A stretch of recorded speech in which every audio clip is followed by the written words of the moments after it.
Radio Claret América presenta Sediento de ti, la palabra, fuente de vida, con el sacerdote misionero claretiano Tony Díaz. Reflexiones diarias del Evangelio. Aquí iniciamos.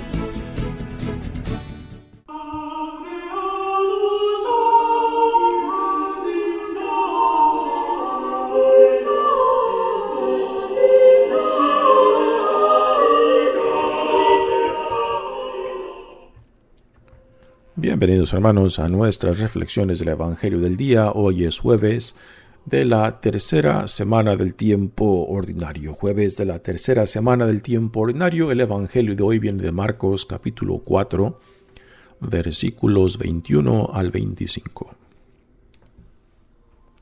En aquel tiempo Jesús dijo a la multitud: ¿acaso se enciende una vela para meterla debajo de una olla o debajo de la cama? ¿No es para ponerla en el candelero? Porque si algo está escondido es para que se descubra. Si algo se ha ocultado es para que salga a la luz. El que tenga oídos para oír, que oiga. Siguió hablándoles y les dijo: pongan atención a lo que están oyendo. La misma medida que utilicen para tratar a los demás, esa misma se usará para tratarlos a ustedes, y con creces. Al que tiene se le dará, pero al que tiene poco, aun eso poco se le quitará. Palabra del Señor.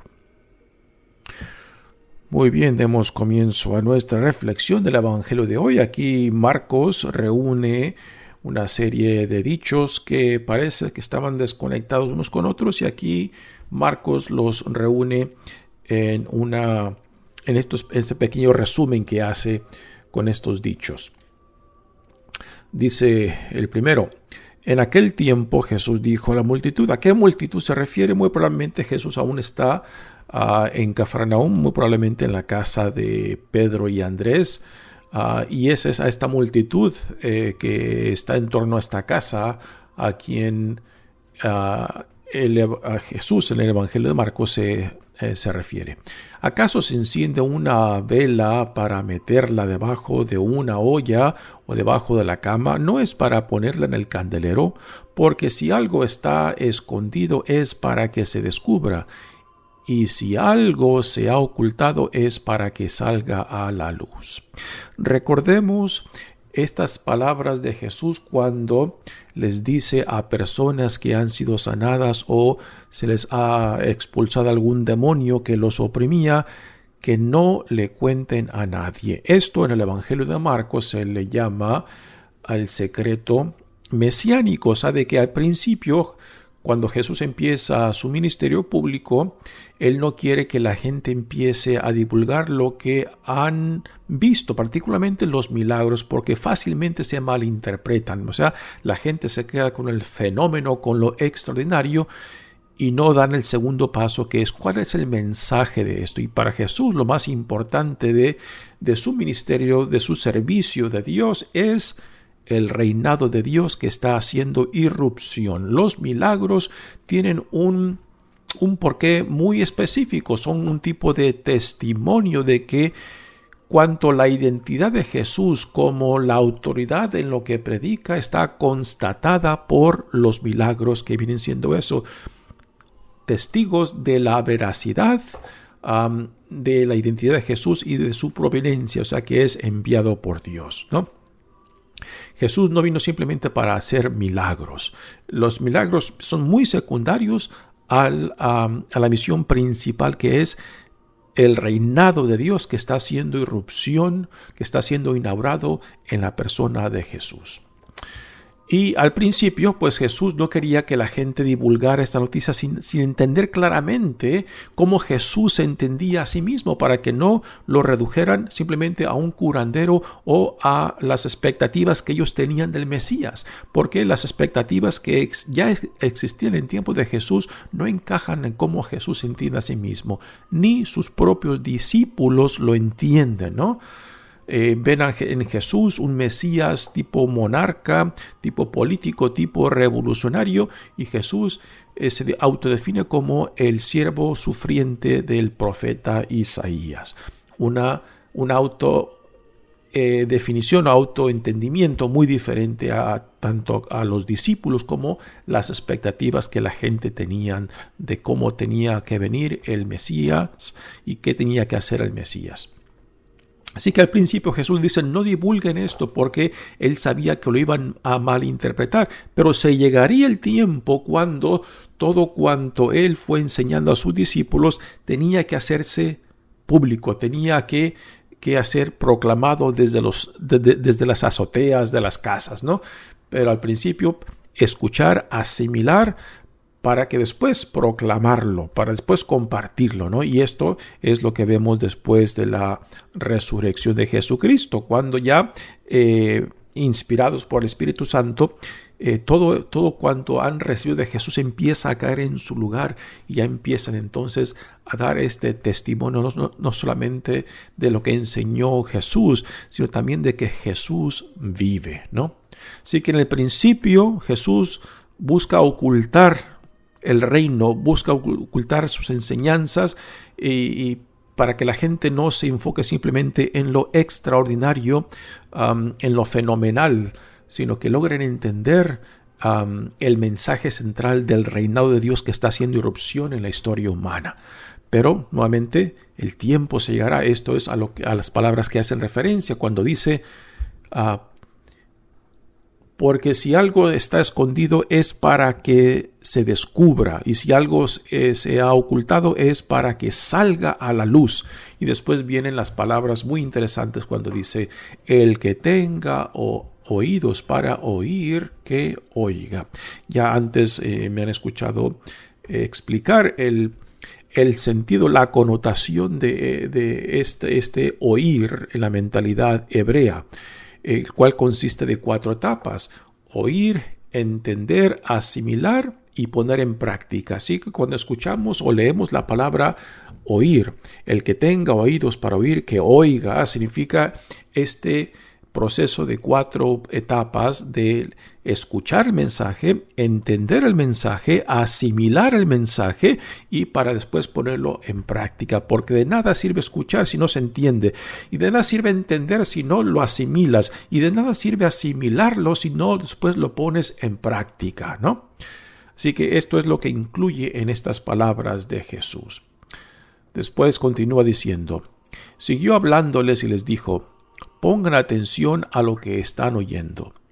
La misma medida que utilicen para tratar a los demás, esa misma se usará para tratarlos a ustedes. ¿A qué hace referencia esto? Muy probablemente al juicio final, ¿no? De que según como nosotros tratemos a otros, así seremos tratados, ¿no? Yo creo que hay una conexión muy interesante con la regla de oro, o sea, trata a otros como tú deseas ser tratados, ¿no? Lo cual también Jesús reduce toda la ley mosaica a esa sabiduría, ¿no? Si quieres vivir en paz, pues busca tratar a otros como tú deseas ser tratados, ¿no? Y nunca te rebajes simplemente a como otros piensan, a como otros actúan, ¿no? Siempre uno tiene que estar por encima de no dejarse definir ni por las palabras, ni por las ideas, ni por las acciones de otros, ¿no? Casi siempre en la mayoría de situaciones tenemos opciones nosotros en cómo responder a X persona, a X situación, en X momento, ¿no? O sea, de que uno vea lo que está ocurriendo, discierne lo que está ocurriendo y después se pregunte, ¿qué opciones yo tengo para responder a esta persona, a esta situación, en este momento, ¿no?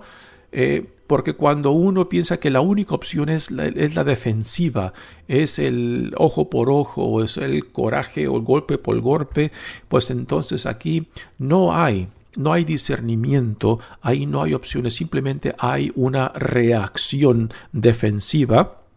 Y aunque puede ser justificada, a últimas uno se está dejando definir por las palabras, actitudes y acciones de otros. Esto es algo que Jesús no hace, o sea, no nos modela esto. Lo que A Jesús, en muchas escenas de los evangelios, lo querían pintar en una esquina, o sea, lo querían acorralar en una esquina para que respondiera defensivamente. Y Jesús raramente, yo creo que no hay ninguna situación en la cual Él responde a la defensiva. Siempre responde de su dignidad e identidad como hijo amado de Dios, ¿no?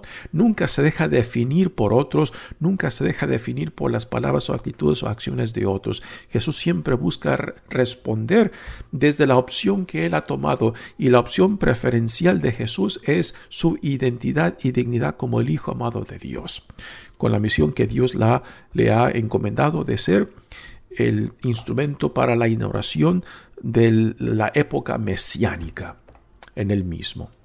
Así que pongan atención a lo que están oyendo. La misma medida con que ustedes utilicen o traten a los demás, esa misma se usará para tratarlos a ustedes. Y aquí el mensaje es muy obvio, ¿no? Lleven cuidado, ¿no? Porque tal como tú trates a otros, pues ya puedes esperar cómo tú serás tratado. Nos pone la clave no solamente de la paz, de la hermandad y del reino en nuestras manos. Al que tiene se le dará, pero al que tiene poco, aún eso poco se le quitará. Palabras muy enigmáticas. ¿A qué hace referencia esto, no? Muy probablemente esto lo podemos conectar con el uso de las parábolas de Jesús, que aquellos que se dejen atraer por la palabra de Jesús, por las parábolas, y las trabajen en su mente, en su corazón, ¿no? Y que vayan buscando destilar el mensaje, la sabiduría dentro, pues van a ir sacando provecho, van a ir asimilando y creciendo según el mensaje de la palabra, del mensaje del reino que Jesús nos da. Pero si uno no tiene ningún interés en ser llevado hacia donde Dios en Jesucristo nos quiere llevar, aún aquello poco que pensamos, que entendemos, que conocemos de Jesús, se nos será quitados, porque aquí no hay interés de profundizar en la vida nueva a la cual somos llamados en Jesucristo, ¿no? Así que mientras más nos dejemos atraer, mientras más nos dejemos llevar a donde Dios quiere llevarnos en Jesucristo, más frutos, más crecimiento, más provecho iremos sacando. Pero si le ponemos peros, si le ponemos límites, si le ponemos condiciones, pues a últimas, eso poco que pensamos que tenemos, aún eso lo perderemos. Palabras enigmáticas, pero yo creo que en el fondo tienen un mensaje muy profundo.